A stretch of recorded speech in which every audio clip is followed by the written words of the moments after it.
The rifle was already aimed at his chest when Helen Easton said the words she would spend the next year trying to take back. "Get off my land, Garrison, or I swear on my husband's grave I will pull this trigger." Stephen Garrison did not flinch. He stood at the edge of her porch steps in the brutal August heat of 1882, his hat in one hand and a folded document in the other, and he looked at her with those dark, unreadable eyes that had unsettled her from the very first moment she'd seen him riding the fence line 3 months ago. Dust clung to his collar. His jaw was set like quarried stone, and still he did not move. "I am not on your land," he said, his voice low and deliberate, almost gentle in a way that infuriated her more than shouting would have.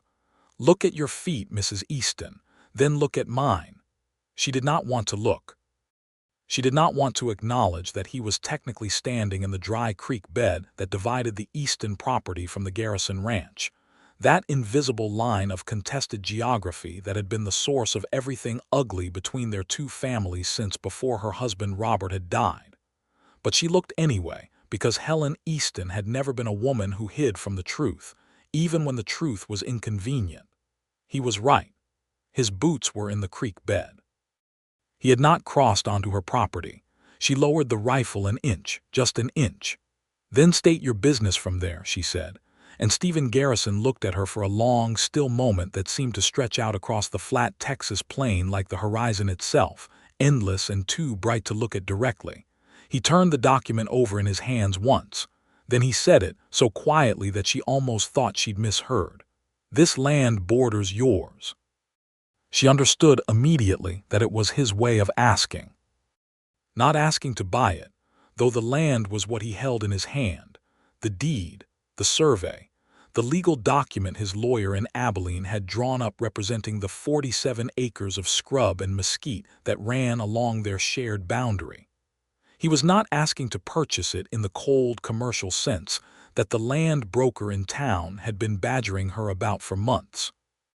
He was asking something else entirely, something that had nothing to do with property lines, and everything to do with the fact that two people could not share a border without eventually having to decide whether that border was a wall or a door. She stood there on the porch with the rifle at her side, and the sun bearing down and the dust moving slow and golden through the afternoon air, and Helen Easton felt something shift inside her chest. Something she had worked very hard, for the better part of a year, to keep absolutely still. She had not always been a woman with a rifle and a contested deed, and a grief so deep it had changed the actual shape of her face. Once she had been something softer and less certain, and she had married Robert Easton at the age of 22 in a small church in Missouri, and followed him west because she loved him, and because he had a dream, and because in 1876 the frontier felt like the most alive place in the world. They had come to the panhandle of Texas in the spring of that year, Robert full of plans and optimism, Helen full of faith in those plans and in the man who made them. The land they settled was raw and unforgiving, the kind of country that broke people who weren't built for it. But Robert was built for it, or so she had believed. He was a broad-shouldered, laughing man who could fix anything mechanical with his hands and talk anyone into anything with his words. And for 6 years, they had built something real on that flat, wind-scoured land. A house of proper timber, not just sod. A small herd of longhorns. A water well that didn't run dry in summer. 2 separate garden plots. One for vegetables and one for the herbs Helen insisted upon because her mother had kept such a garden, and she would not let that tradition die just because she was 500 miles from home. And then in the winter of 1881, Robert Easton was thrown from a horse on a morning so cold the ground was iron hard, and he struck the back of his head against a limestone outcropping, and by evening he was gone. Helen was 28 years old and alone on 412 acres with no family within reach and 2 ranch hands who looked at her with uncertain eyes and waited to see if she would fold. She did not fold. But the year that followed was the hardest thing she had ever survived, and survival had cost her things she hadn't expected, softness and ease, and the particular kind of hope that comes from not yet knowing how much can be taken from you. Stephen Garrison arrived on the neighboring property in April of 1882. She had not even known the old Caldwell ranch had sold until she saw the new cattle moving along the fence line and then saw him, riding easy in the saddle with the unhurried confidence of a man who knew exactly where he was going. She had sent her ranch hand, a steady Mexican man named Luis Vega, to make inquiries, and what Luis came back with had put a cold stone in her stomach. Stephen Garrison. From Kansas originally, before that from somewhere in Virginia, though that was years ago, and the war was part of the story in ways that people on the frontier didn't discuss in polite company. 31 years old, no wife, no family to speak of, considerable money, enough to have purchased the Caldwell property outright and to have stocked it with a decent herd already, and a reputation that was not quite dark but was not entirely clean either, the kind of reputation built from a life lived close to difficult choices. Helen had filed the information away with the same practical efficiency with which she filed everything, and had made a decision to be a good neighbor in the limited sense that meant respecting the fence line and nothing more. That resolution had lasted approximately 6 weeks. The first actual conversation they had was over the matter of a water dispute, wholly mundane and entirely necessary, because the creek that ran along their shared boundary had a tendency to shift course after heavy rain, and the question of who could draw from it, and when was a legal and practical one that couldn't be ignored. He had ridden to her property line and called to the house with a formal courtesy that surprised her, announcing himself clearly and waiting until she came to the porch before he spoke. He had removed his hat. He had been direct without being aggressive, and he had brought with him a copy of the relevant water rights documentation, already reviewed by an actual attorney, which told her he had thought this through before coming. She had stood on the porch and looked at him in the afternoon light and felt, with something close to alarm, that he was a man of considerable substance, not merely in the financial sense, though that was evident. In the deeper sense, the kind of person who took up more space in a room, or on a porch, or on the flat open plain, not because he demanded it, but because he was genuinely, undeniably present in a way that most people were not. They had reached an agreement about the water in under 20 minutes. He had thanked her with quiet directness. He had put his hat back on and ridden away. And Helen had stood at the porch railing for considerably longer than 20 minutes afterward, thinking about things she had no business thinking about. Over the following weeks, the border between their properties became a complicated thing in Helen's mind. She found herself alert to it in ways she hadn't been before, aware when his cattle grazed near the fence line, aware of the sound of his men working in the distance, once aware, with a jolt that went straight through her, of Stephen himself riding along the far side of the creek in the early morning when the light was still pink and the air still cool, moving slow, as if he too was thinking about something.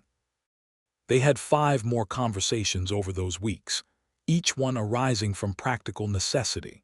A stray calf that had found its way through a gap in the fence and required returning. A question about the local veterinarian who came through town on a circuit. A brief exchange when they happened to arrive at the general store in Hartley on the same morning. Each conversation was proper and measured, and conducted entirely within the boundaries of neighboring courtesy. But something was building between them with the quiet, inexorable pressure of water behind a dam, and Helen felt it every time, the way a conversation that was supposed to be about fence repairs kept slipping toward something more personal, the way he listened to her, with a quality of attention that was rare and almost disorienting, as if what she said mattered beyond its practical content. She had begun to dread him.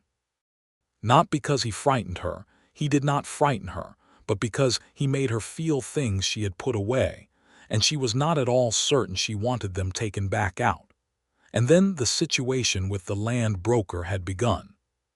His name was Calvin Holt, and he worked for a land speculation company out of Fort Worth that was buying up parcels across the Texas Panhandle in anticipation of the railroad coming through, which everyone agreed was inevitable, but no one could pinpoint exactly when. Holt had first approached Helen in late June with an offer for the 47 acres along the eastern boundary of her property, the acres that bordered Garrison's land. The offer was decent but not generous, and Helen had declined it. Holt had returned twice since then with progressively less polite versions of the same offer, and on his last visit he had said things that were edging close to threats, references to unpaid property taxes that were not precisely accurate, insinuations about the difficulty of a lone woman maintaining a large property, suggestions that the legal climate around water rights was about to become more complicated. Helen had told him to leave and had spent the following hour shaking with fury in her kitchen. It was 2 days after that visit that she had discovered, through a conversation in town with the county clerk's wife, that Calvin Holt had also been visiting Stephen Garrison, and that Stephen had also refused to sell. She hadn't known what to do with that information. It sat in her chest alongside everything else she didn't know what to do with when it came to her neighbor. Which brought her to this morning, this blinding August morning, when she had looked out her front window at dawn to see a rider on her property, well inside her fence line, and had grabbed the rifle from its place beside the door and gone out to confront the trespasser, and found that it was not a trespasser at all but Stephen Garrison standing at the base of her porch steps in the dry creek bed, which was not her property, holding a document in his hand. "This land borders yours," he had said, and she understood it was his way of asking. She set the rifle carefully against the porch railing. Her hands were steadier than she expected. "You'd better come up to the porch," she said. "It's too hot to stand in the sun." Something moved in his expression, brief and quickly contained, but she caught it. Relief, perhaps, or the shadow of it. He came up the steps and stood at the edge of the porch, still maintaining a respectful distance, and held out the document. She took it and unfolded it. It was, as she had suspected, a survey of the 47 acres. But what she had not expected was that it was annotated in his handwriting, careful and precise, with notes in the margins that detailed exactly how the parcel connected to both of their properties, how shared access to the creek running through it would work, how a common fence line might be maintained. He had not prepared a proposal to buy the land, she realized as she read. He had prepared a proposal for shared stewardship. She looked up at him. "When did you do this?" she asked.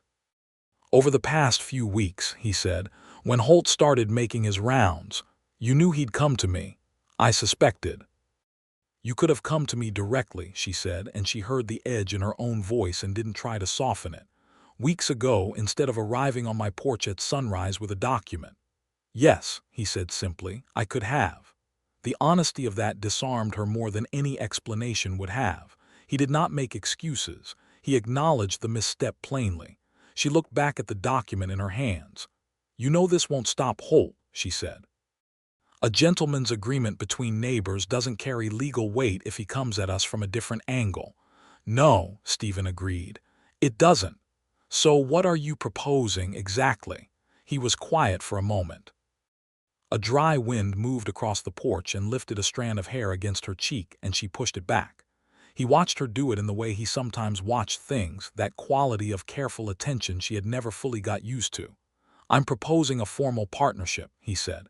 "Legal, documented, a joint land management agreement covering the shared boundary. It creates a legal entity that's harder to pressure than two individual holders." "That's a significant legal step," she said. "Yes."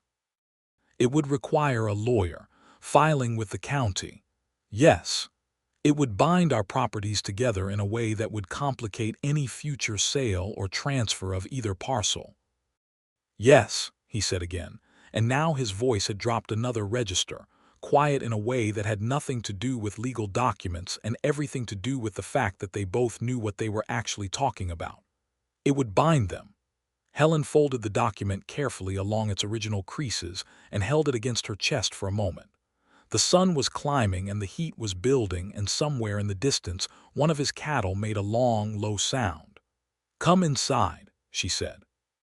"I'll make coffee and we'll talk through the details." She turned and went into the house without waiting to see whether he would follow. She knew he would. And she knew, with the deep and slightly terrifying certainty of someone who has been honest with herself through very hard times, that the document was only the beginning, and that the thing being built between this land and his, between herself and this careful, substantial man who had arrived on her border like a question she hadn't been ready to answer, was going to be considerably larger than a legal agreement. The inside of the house was dim and cooler than the porch, the windows on the west side still shuttered against the coming afternoon heat. Helen moved through the familiar space with the efficiency of long practice: the cast iron stove, the water pump at the kitchen sink that Robert had installed with such pride in the second year, the coffee grinder, the blue enamel pot. She heard Stephen come through the door behind her, and the particular quality of the silence that followed, the way a house feels different when it contains a person it has not contained before. She had not had a man in this house since Robert died, not in any meaningful way.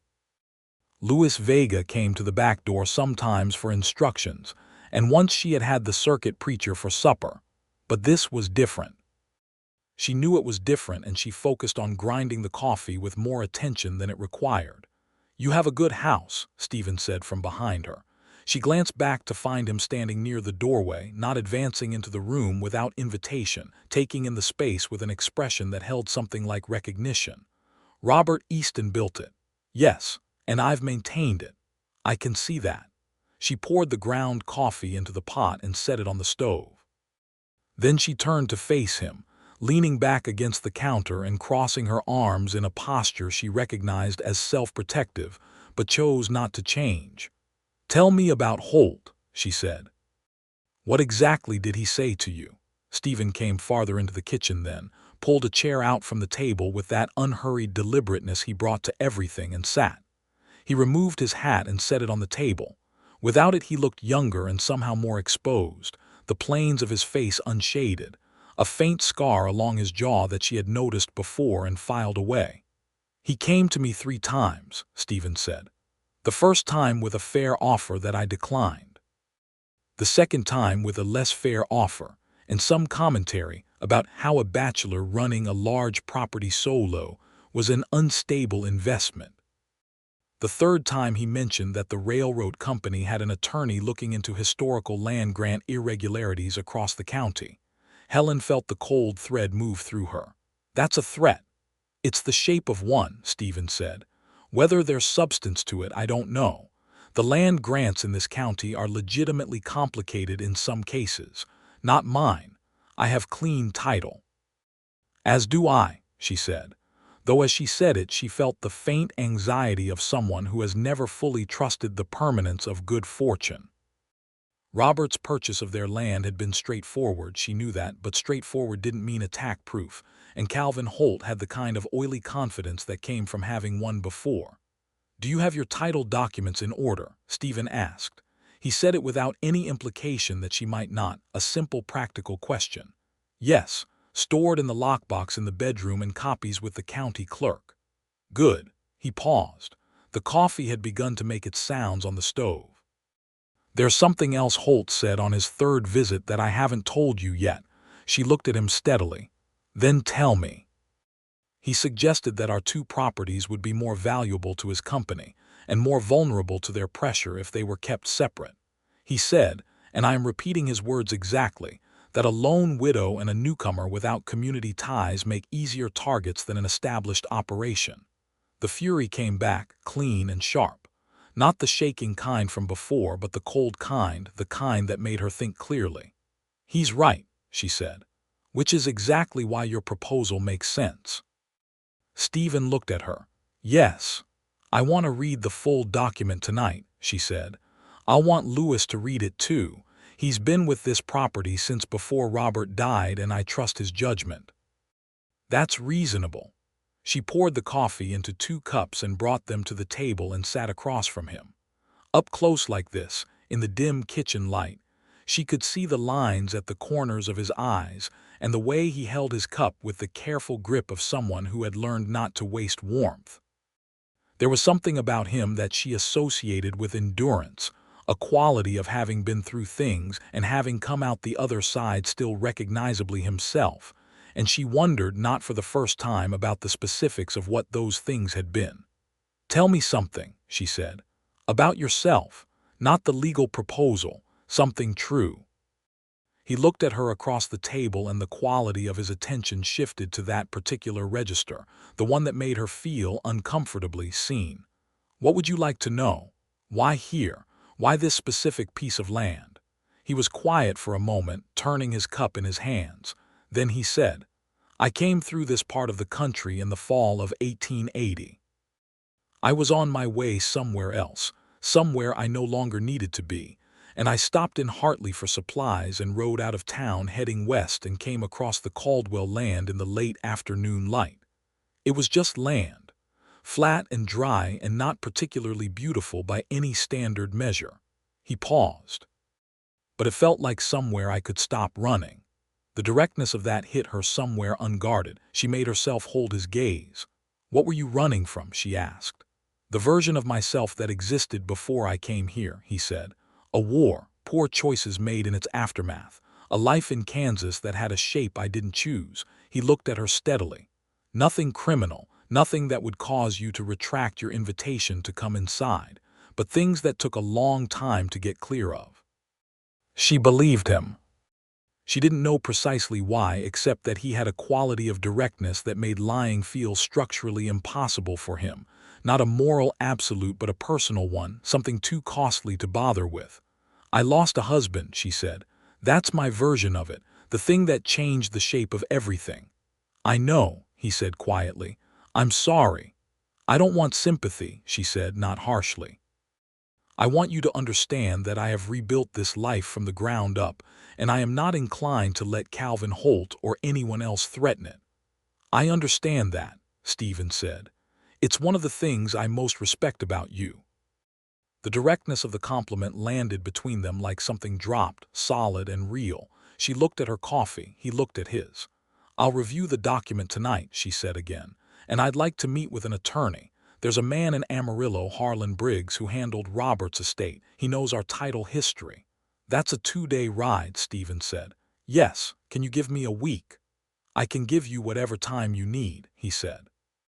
And again, the words that were about a legal document and also about something much larger than a legal document. She looked up and found him looking at her, and held the look for exactly 1 beat longer than was strictly professional. Then she looked away and picked up the document from where she'd set it on the table and turned the first page. "Then let's begin," she said. They spent 3 hours at that kitchen table, going through every annotation, every clause, every implication of the proposed agreement. Stephen was meticulous and patient, and she discovered with some surprise, genuinely interested in her counterpoints. When she raised an objection, he didn't dismiss it or talk past it. He engaged with it, modified his position where her point was strong, held his ground where he had reason to. It was the most substantive conversation she had had in a year and a half, possibly longer. When he left that afternoon, riding back across the dry creek bed in the long amber light, Helen stood at the porch and watched him go and allowed herself, for the first time, to think the thought she had been carefully not thinking for 3 months. She was falling in love with her neighbor. It was inconvenient and badly timed and complicated by legal documents and shared property lines and the fact that she had not yet finished grieving her husband and the additional fact that grief, she was learning, was not something that finished cleanly and then got out of the way for whatever came next. It moved alongside you. It became part of your pace.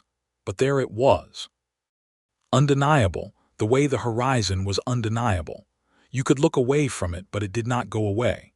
She went inside and sat at the kitchen table with the document in front of her, and the smell of the coffee still in the air, and let herself feel it fully for 1 full minute. Then she picked up a pencil and began to make her notes. The week that followed was filled with logistics, and none of them were romantic. She wrote to Harlan Briggs in Amarillo, and received a reply by return post 4 days later indicating he could see her on a Friday. She made arrangements for Luis Vega to oversee the property in her absence and packed a single traveling bag and hired the stage. She did not tell Stephen she was going, which she recognized as a form of cowardice and justified to herself as professional independence, which was only partly honest. Harlan Briggs turned out to be a good lawyer and an unexpectedly perceptive man. He read Stephen's proposed agreement with the slow care of someone who was used to finding things in fine print, and looked up at her over his spectacles when he was done with an expression that she could not quite categorize. "This is a well-constructed document," he said. "I know. Whoever drew this up has a good legal mind.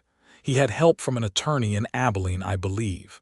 The joint stewardship framework is unusual but legally sound. It would accomplish what it sets out to accomplish, which is to make individual parcels less vulnerable to predatory acquisition.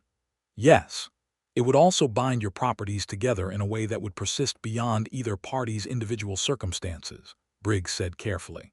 "If you were to sell, for example, or to," he paused with the delicacy of a man choosing words precisely, "alter your personal situation in other ways, this agreement would be a factor." "I understand that," Helen said. "Do you know this man well?" She thought about 3 hours at a kitchen table, about the quality of attention, about the scar along his jaw, and the way he'd said he was looking for somewhere to stop running. "I know him well enough," she said. Briggs looked at her for a moment longer than strictly necessary. Then he said, "The document is sound. I would suggest 2 modifications to the exit clause and 1 change to the water rights language. Other than that, I would tell you that if I had a neighbor with whom I shared a difficult border and a common threat, I would be glad to have this agreement in place." She took the document home with Briggs's suggested modifications marked in red ink and arrived back at her property 2 days later in the late afternoon to find that something had happened while she was gone. Luis met her at the fence gate with the tight, contained expression he wore when he had bad news and was managing it. "Tell me," she said before she'd even dismounted. "2 nights ago," Luis said, "someone cut the fence along the eastern boundary, near the creek." Helen's stomach clenched. "Our cattle. 6 head got through to the creek bed before we found it. We rounded them back. But some of them got onto Garrison's land and his men found them and were good about it, returned them without incident. And Garrison, he came himself," Luis said. "He stayed until the fence was repaired. He and his men worked alongside ours from about midnight until nearly dawn." She stood with that for a moment, this image of Stephen Garrison working in the dark alongside her ranch hands to repair a fence that someone else had cut without being asked, without waiting for her to return. Did anyone see who cut it? No, but Garrison had words to say about that. What words? He said it had the look of something deliberate, clean cuts, not tearing. And it was done in the darkest part of the night, the hours between 2 and 4 when nobody does legitimate work. Calvin Holt. The name rose in her mind with the cold certainty of something that had been building for months. She unsaddled her horse, washed her face in the kitchen, and then walked across the property to the fence line and stood there looking at the repair work in the fading light. The new wire was clean and tight. He had done good work. She did not let herself stand there long. She went back inside and wrote a note and sent Luis to deliver it to the Garrison ranch before dark. The note said simply, "I'm back. Come for supper if you're willing." I have Briggs's notes on the document. H. Easton. He arrived at 6 o'clock with his hat in hand and a look on his face that she chose to interpret as reserved, though it might have been something else. She had made what she could make with a summer kitchen and a limited larder, which turned out to be a roast chicken and cornbread, and the last of the peach preserves she'd put up in July, and she set it on the table with a practicality that was also, she realized, a kind of offering. They ate and talked about the fence and about Calvin Holt, and about Briggs's modifications to the document, and about the weather and the herd and the water levels in the creek, and all of it was practical and necessary, and also entirely secondary to the thing happening in the room, which was 2 people who were falling toward each other trying to proceed at a responsible pace. After supper, she showed him Briggs's notations. He read them carefully, as she had known he would. "The exit clause modification is right," he said. "Briggs caught something I should have anticipated. The water rights language. Also right, his version is cleaner." He set the document down and looked at her across the cleared table. "Are you prepared to sign it?" "Yes," she said, "but I want to address the fence situation first." "I agree. If Holt is willing to cut fences, he's escalating. A legal document filed with the county will either stop him or accelerate the escalation. We need to be prepared for the latter." "I've been thinking about that," Stephen said. "I have a contact in the county sheriff's office. Tom Whitfield, he's a straight man. I think we should go to him together before we file anything, put him on notice about what Holt has been doing."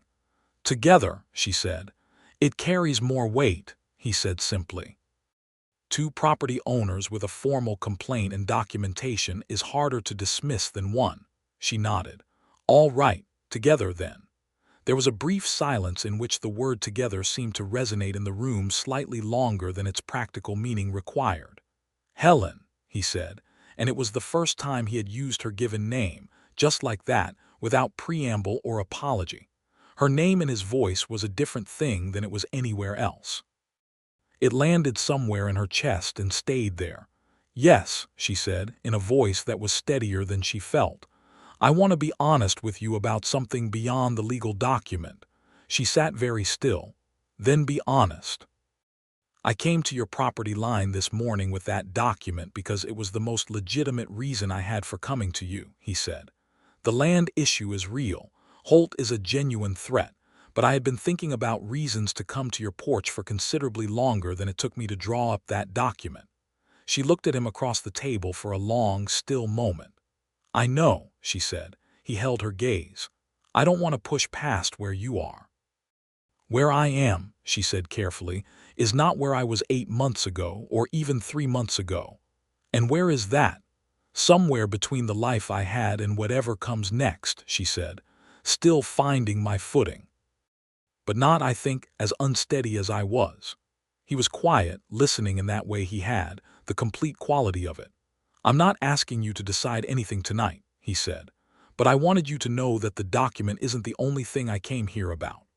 "I know," she said again, and this time she let herself look at him with less guard and more honesty, and the expression on his face when she did was something that moved through her like the first warmth after a long winter. They signed the land management agreement in Harlan Briggs's Amarillo office on a Thursday morning in late August, both of them in their best clothes, which in Helen's case was the dark blue dress she'd brought from Missouri and wore to church, and in Stephen's case was a black coat she'd never seen before that made him look formal and a little unfamiliar, until he smiled at something Briggs said and became himself again. They went to see Tom Whitfield at the county sheriff's office that same afternoon, presenting the documentation of Holt's visits and threats, and the fence cutting in an orderly fashion that Whitfield received with the measured seriousness of a man who took his job sincerely. He said he could not prove Holt had cut the fence without a witness, but he could make it known to Holt that he was being watched, and he could ensure the county's property records office was monitoring any applications related to their parcels. Whitfield proved as good as his word.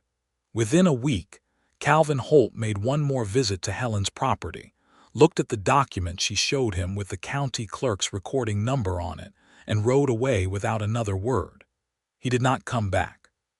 September came and the brutal heat began to ease, and the sky over the Panhandle shifted from its summer white-blue to a deeper, cooler color that Helen had always loved, a color that felt like the land exhaling.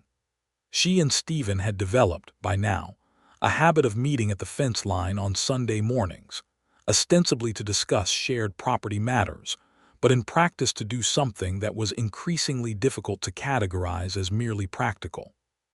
They would walk the eastern boundary together, checking the fence and the water levels in the creek, and talk about everything from the herd to the local politics to books, which turned out to be a territory where they were surprisingly well matched, both of them voracious readers working with the limited inventory of the Hartley Lending Library. She learned things about him on these walks. That he had served in the Civil War on the Union side, having come from a Virginia family that had split badly over the question, which explained the dark past he had referenced obliquely, and the particular quality of his silences when the subject of family loyalty arose. That he had spent years afterward in Kansas working first as a surveyor, and then as a land agent before the moral compromises of that work had become untenable, and he had started over. That he was a man who had thought deeply about justice and fairness, and who held himself to standards that were sometimes harder than necessary, as if he was still proving something to a version of himself from long ago. She told him things in return, things she had not said aloud in a long time. About her mother's herb garden and how maintaining one here was an act of love and stubbornness in equal measure. About the particular quality of Robert's laugh and the way she missed it most in the evenings. About the period after Robert died when she had genuinely not been sure she could do this. Any of it, the land, the cattle, the solitude, and how the moment she had decided she could had not been a dramatic revelation but a quiet ordinary morning, when she had gone out to the garden and pulled weeds for an hour and felt something that was not happiness but was the precursor to it, the simple animal satisfaction of doing a necessary thing. Stephen listened to all of it with the full attention she had come to count on, and when she finished talking about Robert, he said, "He must have been a man worth missing." She had to look away from him for a moment because her eyes were suddenly sharp and bright. "He was," she said. "I'm glad you had him," Stephen said, "and I think he would be glad that you didn't fold." She turned back to look at him. The wind was in the dry grass and the sky was enormous above them, and he was looking at her with that expression she had learned to recognize, carefully held and very warm, and she thought, "I could love this man." Past tense and future tense at once, the way some truths present themselves, already true before you know them. She did not say it, but she reached out and touched his arm, briefly and deliberately, a gesture that contained more than it showed, and he covered her hand with his for just a moment before she withdrew it, and neither of them said a word. October came in cold and clear, the kind of autumn that the Panhandle occasionally produced that made you understand why people stayed in difficult country, because the difficult country had these moments of such stark, clean beauty that they felt like a payment for what you'd endured. On a Saturday afternoon in the second week of October, Stephen rode over in the early afternoon with a crate in the back of his wagon that he unloaded onto her porch with a deliberateness that made her come out to see what he'd brought. It was books. A substantial box of them, acquired, he explained, from a woman in Amarillo who was selling her household contents before moving east. There were novels and histories and a copy of Darwin's work that made Helen's eyes widen and a collection of poetry by Tennyson. And at the bottom, a seed catalog from a nursery in Missouri that had, he said, seemed like something that might interest her given the herb garden. She looked at him holding the seed catalog out to her, this large, steady man with the careful eyes and the scar along his jaw and the quality of attention that made you feel that your specific existence mattered in the large scheme of things, and something cracked open inside her that had been sealed shut for a very long time. "Stephen," she said. "Yes. I would like you to kiss me now," she said, "if that is something you are willing to do." The expression that moved across his face then was not the reserved, controlled look she usually saw. It was something closer to the surface, immediate and unguarded and deeply warm. "It is very much something I am willing to do," he said.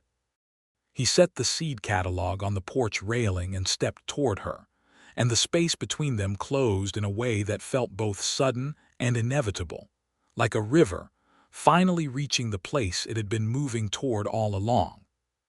He kissed her with the same quality of full attention he brought to everything, careful and present and not at all tentative, and the Panhandle wind moved around them, and the sky was that impossible autumn blue, and Helen felt, with a certainty that went all the way down, that this was not a betrayal of anything. It was a continuation, a door opening from a hallway she had been standing in for too long. When they stepped back, she looked at him, this man who had arrived at her property line with a legal document and turned out to be the thing she hadn't known she was waiting for, and she almost laughed from the sheer complicated relief of it. "Well," she said. "Well," he agreed, and the corner of his mouth did that thing she had been watching for months. "I suppose we should probably figure out what this means for the land management agreement," she said. He did laugh then, a genuine warm sound that she decided in that moment was one of the best things she had ever heard. "I imagine Harlan Briggs has handled stranger complications," he said.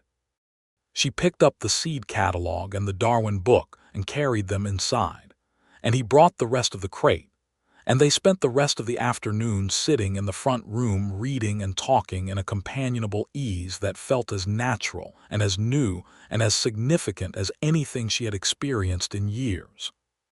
November brought the cold in earnest, and with it a new development that neither of them had anticipated. The railroad question resolved itself, not in the cautious future tense that people had been speaking about for years, but in a concrete present. A survey crew appeared along the northern edge of the county, and the news went through Hartley like a brush fire. The line was coming, the specific route had been decided, and several properties would be affected by the right-of-way the company would need to acquire. Neither the Easton property nor the Garrison ranch was in the direct path, which was a relief. But the effect on land values in the region would be substantial and unpredictable, and Calvin Holt, who had apparently not given up his employer's ambitions but had merely changed tactics, reappeared in town in November in the company of two railroad company representatives, whose suits and manner of speech made it very clear they were not men who worked outdoors. Tom Whitfield sent a note to both Helen and Stephen warning them that Holt was back and had been making inquiries at the county clerk's office about various property records, including theirs. They met at Stephen's ranch house that evening to discuss it, the first time Helen had been to his property, and she walked through the door and looked around a space that was large and sparse and carefully kept, with the particular quality of a home made by a man who knows what he wants a room to feel like but has been doing it alone. Good bones, she thought, needs a woman's hand in certain specific ways. Then she recognized what she was thinking and felt something flutter in her chest that was nervous and pleased in equal measure. They sat at his kitchen table, which was sturdier than hers, and talked through the Holt situation with the efficient pragmatism they had developed over months of shared problem-solving. Their legal agreement was solid. Their titles were clean. Tom Whitfield was an ally. The railroad company's representatives would have their own lawyers, but those lawyers would be looking for easy acquisitions, not contentious ones. "We're not easy," Helen said. "No," Stephen agreed. "We are not. And Briggs. I wrote to him yesterday. He responded this morning. He said the joint stewardship agreement is exactly the kind of document that makes predatory acquisition unattractive from a legal cost-benefit standpoint." She nodded. "Then we hold." "We hold," he said. She looked at him across his kitchen table in his sparse, good-boned house and said, "Stephen, what are we doing?" He met her eyes. "What would you like us to be doing?" "I would like," she said carefully, "to stop pretending that what's between us is principally a legal arrangement." "I have not been pretending that since October," he said. "No," she agreed, "but we haven't said it plainly." "Then let's say it plainly." The directness was so characteristic of him that she almost smiled. "All right, I am in love with you," she said. "I did not expect to be, and I am not entirely at peace with all the complicated feelings that come alongside it, but there it is." He held her gaze for a long, still moment. Then, "I have been in love with you since the first time you stood on that porch and argued with me about water rights with a clarity and a fire that I have been thinking about ever since." She did laugh then. "That was April. We've wasted months." "Not wasted," he said. "We needed those months." "Perhaps." She looked at him. "I am telling you honestly that I don't know exactly what I want from here. I know what I feel. I don't have all the practicalities sorted." "Then we sort them together," he said. "We're rather good at that." She looked around his kitchen, his sparse walls, his good stove, his one window with the curtainless frame facing east, and then back at him. "Your house needs curtains," she said, something lit in his expression, something warm and amused and quietly delighted. "Yes," he said, "it does. And someone to put up preserves," she added. "That too. Is that your way of asking?" She said, and heard, as she said it, the echo of the morning on the porch with the document in his hand, and she thought she could see from his expression that he heard it too. "This land borders yours," he said quietly, and the words fell between them with all the weight they had carried from the beginning, different now, larger, everything they had always been pointing toward. "Yes, that is my way of asking." She reached across his kitchen table and took his hand. His fingers closed around hers with a steadiness that she had come to understand was not absence of feeling but the deepest expression of it. The way a man who had learned how much could be broken held the things that were precious to him, carefully, completely, with full attention. "Then my answer is yes," she said. They were married in the Hartley Church on a Saturday in December of 1882, in the same practical, deliberate way they had approached everything, which in this case meant a ceremony with the Methodist minister, whose circuit passed through town, witnessed by Tom Whitfield and his wife, by Louis Vega, and by Stephen's foreman, a former Army man named Claude Derry who had been with Stephen since the Caldwell property purchase, and who wept quietly and unapologetically during the vows. Helen wore the blue dress from Missouri, with a white collar she had added herself. Stephen wore the black coat from Amarillo and looked at her when she walked in the church door with an expression that she would remember for the rest of her life, the look of a man who has arrived somewhere he had not been certain he would ever reach. The winter was hard and they spent it in Stephen's house, which was larger, while decisions were made about the future of the Easton property. Helen was adamant that neither property be sold, and Stephen's legal instincts aligned perfectly with her territorial ones, and after a good deal of table planning, they arrived at an arrangement where Louis Vega became the full manager of the Easton operation with a formal contract and a percentage of the profits that made him, as Helen said with satisfaction, a partner in everything but name. Louis accepted this arrangement with a quiet dignity that made it clear he had deserved it for some time and had simply been waiting for someone with the authority to offer it. The Garrison house became a home in the winter months with a speed and naturalness that Helen found quietly astonishing. She had been afraid, coming in, that it would feel like a replacement or a betrayal or a wrongness she couldn't name. Instead, it felt like excavation, like finding out that the woman she had become in the years since Robert's death was larger and more capable of depth than the woman she'd been before, and that Stephen, in his careful and substantial way, made room for all of that. He made room for her grief, too, which was not gone but had changed its texture, less sharp, and more integrated into the general fabric of who she was. He never asked her not to speak of Robert. He never competed with a dead man's memory. He simply continued to be himself, fully present and genuinely loving, and she found that the size of her heart had not diminished in the past year but had grown, as hearts will, around what they have held. Calvin Holt and his railroad associates made one more attempt in the spring of 1883, filing an inquiry at the county clerk's office about the boundary survey of the eastern 47 acres. Harlan Briggs handled it from Amarillo in 3 letters that apparently made clear, in legal language of considerable precision, that the joint property was held under a documented agreement that predated the railroad's interest and was structured in a manner that would require extensive litigation to challenge, litigation that would cost substantially more than the parcel was worth to the railroad company. The inquiry was withdrawn. Holt's name ceased to appear in the county records. Tom Whitfield confirmed, in a conversation with Stephen at the general store, that the Land Acquisition Company had moved its attentions to other counties where the pickings were easier. Helen stood at the eastern fence line on a warm May afternoon and looked across the shared boundary and felt something she could only describe as settled, The good kind of settled, not the flat kind but the rooted kind, the kind that has survived enough to trust itself. Stephen came up beside her, having ridden out from the direction of the main herd, and dismounted and stood beside her at the fence. They were quiet together for a comfortable minute. "The creek is running higher than last year," she said. "Good snowmelt from the north," he said. "The peach trees I put in by the south fence might actually come through this year." "They'll come through," he said with the quiet certainty he had about things that were tended well. She had learned that he was usually right about this, about things that were tended well.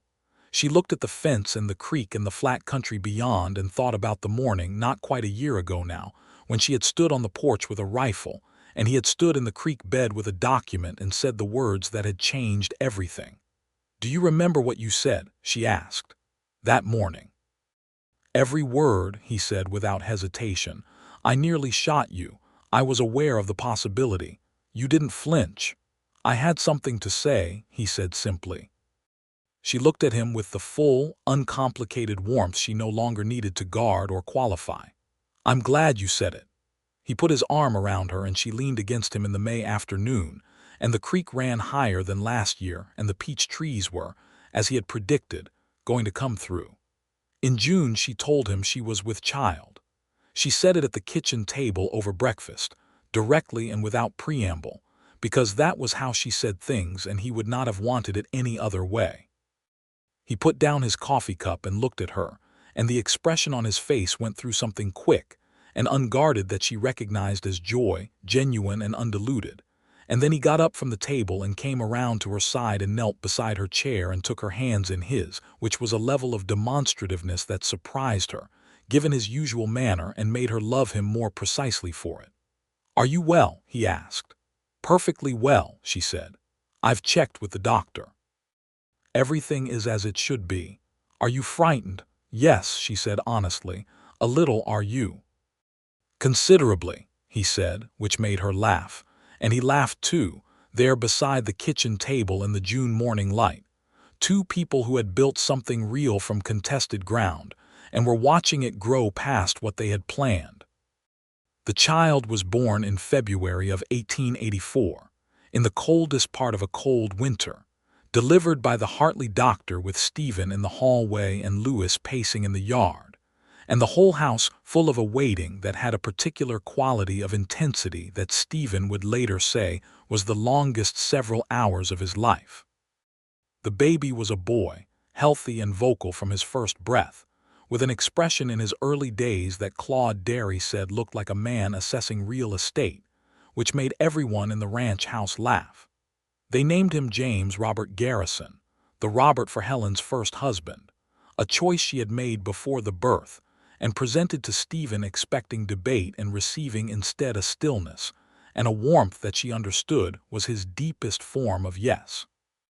James was a vigorous and cheerful child who from his earliest mobile months treated both the Garrison ranch and the Easton property as equally his territory, crawling and then toddling through the house with the territorial confidence of a small person who has been made to understand that considerable things belong to him.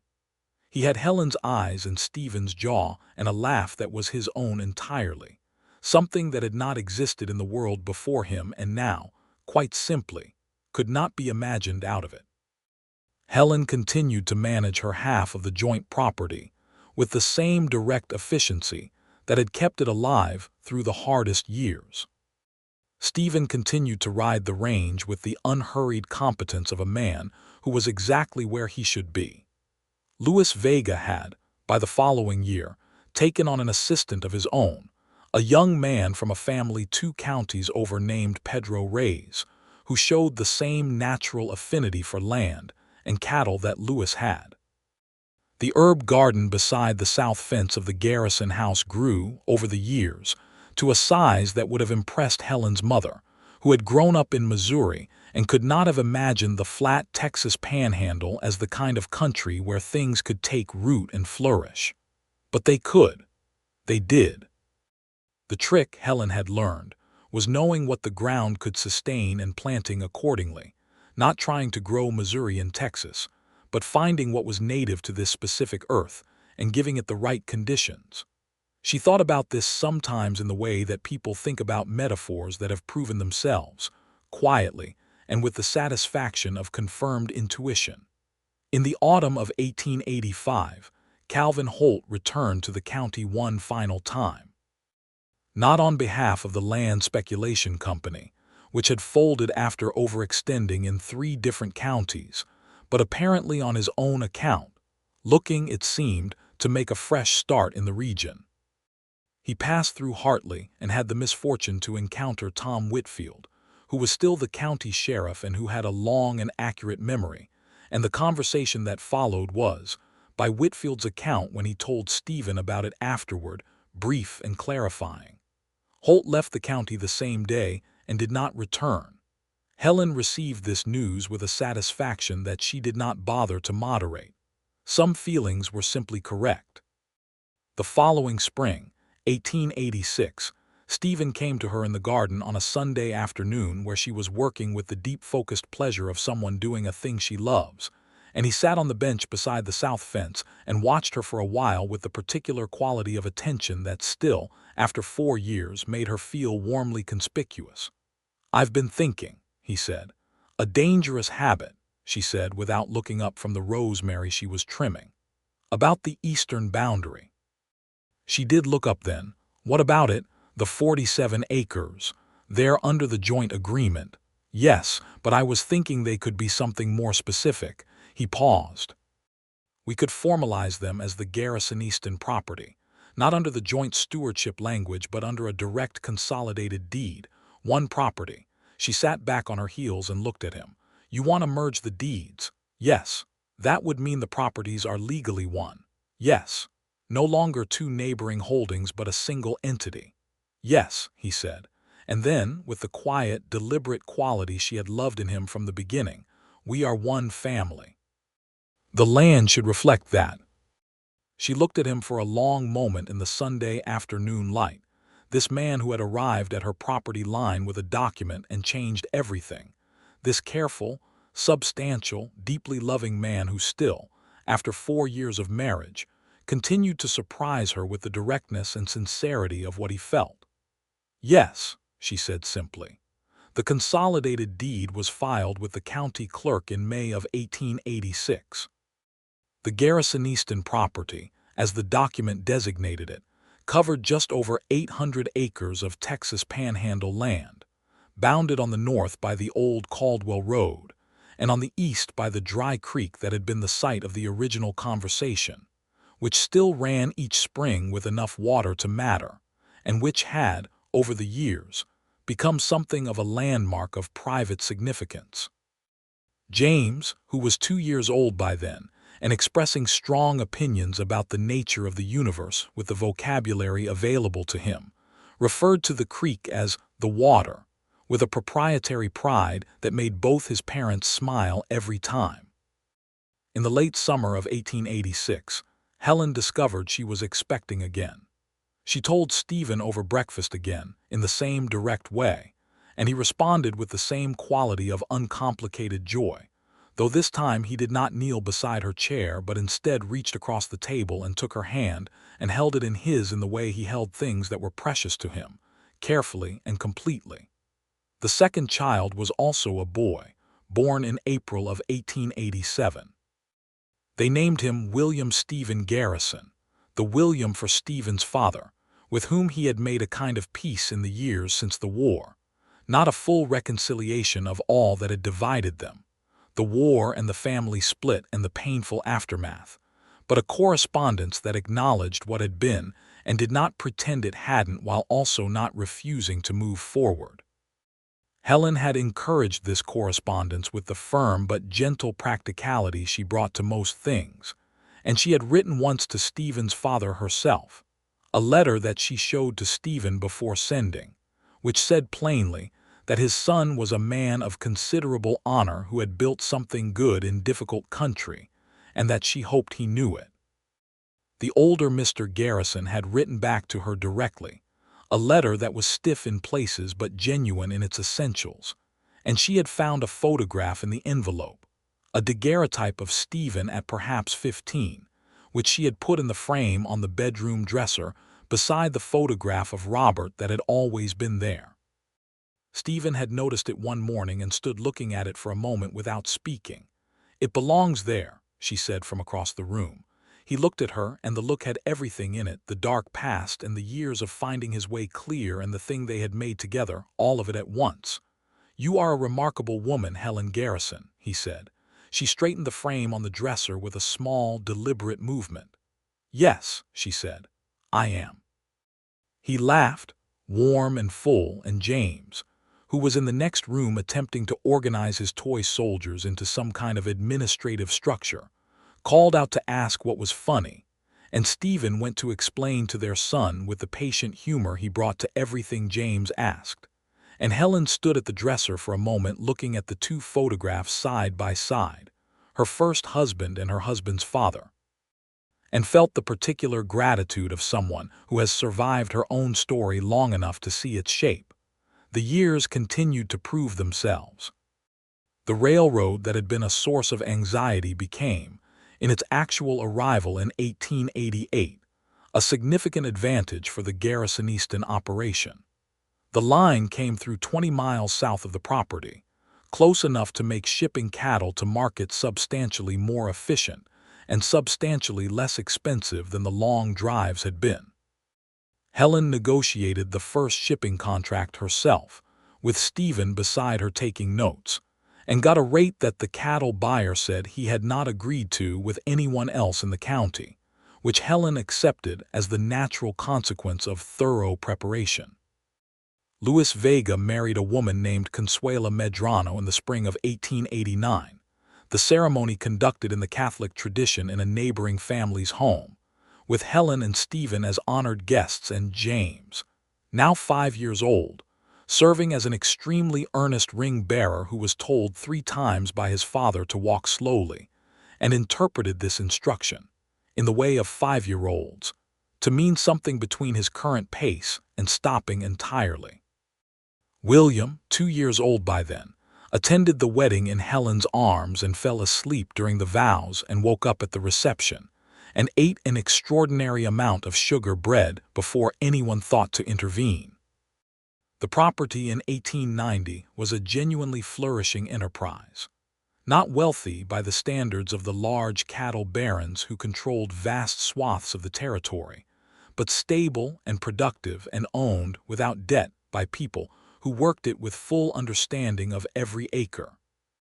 Helen maintained the accounts with the same meticulous precision she brought to everything, and on a spring evening when the numbers for the year were particularly good, she spread the ledger on the kitchen table and showed Stephen and said, with a satisfaction that was both practical and deeply personal, "We have done this." He looked at the numbers and then at her. "You have done this," he said. "You held it when it was hardest. I just arrived."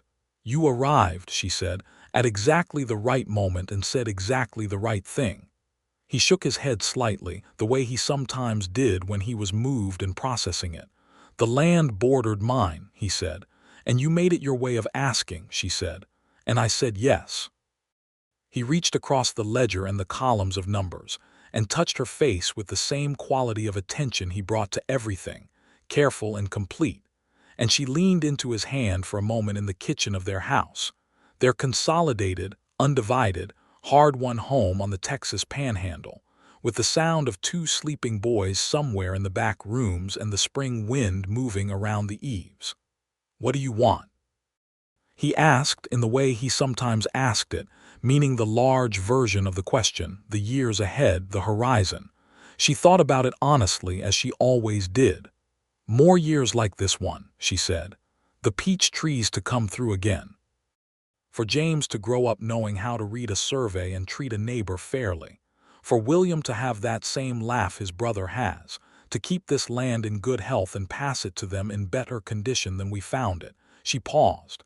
"And for you to keep sitting at this table with me in the evenings." "I can arrange most of those," he said. "The peach trees are uncertain," she agreed. "I believe in the peach trees," he said. "Then so do I." He looked at her with the warm, specific look that was only ever for her, This man who had stood in a dry creek bed with a legal document and told her in his quiet way that borders could be doors, that the line between two lives could be an invitation rather than a barrier, if both people were willing to stand at it honestly and say what they meant. She had been willing. She was still willing. She would always be willing. "I love you," she said, plainly and without decoration, because plain and undecorated was how the most important things were said. "And I love you," he said, with the same quality, the same completeness. Outside, the spring wind moved across the Texas panhandle, and the peach trees along the south fence were, Stephen was right, going to come through. The creek to the east ran steady and sufficient. The consolidated deed with both their names on it was in the lockbox beside the bed. The boys slept. The herd was settled. The herb garden was coming in earlier than the year before. And Helen Easton, who had become Helen Garrison, and would be Helen Garrison for the rest of her long and well-lived life, sat in her kitchen in the evening light with the man who had arrived at her border, and asked the question she had not known she was waiting to be asked, and felt, all the way down and without reservation, the particular and irreplaceable satisfaction of a woman who has built something worth having and has someone to sit with her at the end of the day and understand its full value. The land they had was good land. The life they had was a good life, and it had begun, all of it, with a quiet voice at the edge of a dry creek bed, saying a simple and true thing. "This land borders yours," and her understanding of it, immediate and complete as his way of asking, and her answer, given across months and legal documents and Sunday mornings at the fence line, and a December wedding and two boys with their father's jaw and their mother's eyes and years of shared mornings in a kitchen full of the smell of coffee and the sound of the panhandle wind. Her answer, always and entirely, was yes.